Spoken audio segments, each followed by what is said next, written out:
جزاك الله كل خير. نحط بقى، شغلنا البوتاجاز، نحط الحله تسخن ماشي، وندلق ايه الدهنه بقى وتسيح.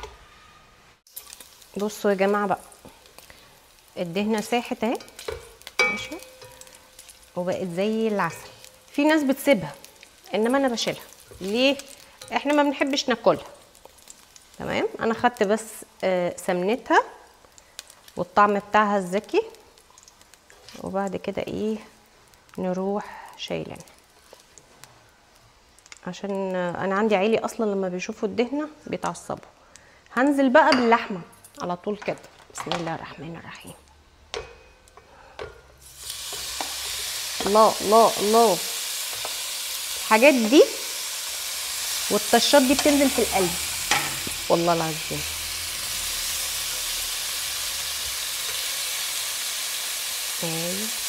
نسيبها بقى تتحمر وتتشمع على الوشين. بصوا بقى يا جماعه، طلعت ايه الميه بتاعتها كده الناحيه التانيه ماشي، او الوش التاني يعني. نقلب بقى.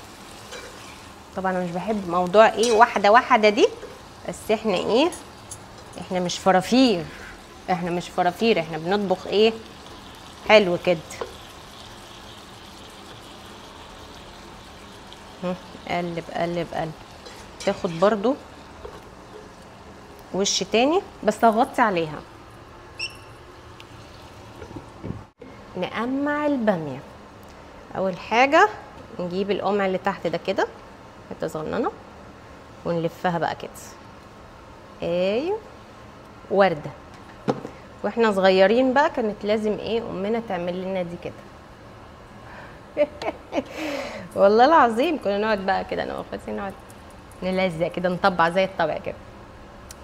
ايه حلوه يعني. ماشي، نقمعها ايه كلها بالطريقه دي ماشي، تك تك تك تك كده كده على طول، كده على طول، ارمي كده على طول.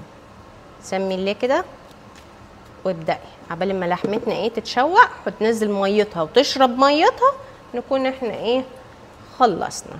اتفضلي اتفضلي. مش عارفه ان انا بساعدها بس. لا تنستر، لا تنستر. حط هنا. مش فيها حاجه يعني لما المره تساعدني يعني، مش فيها حاجه. فيها حاجه يا جماعه؟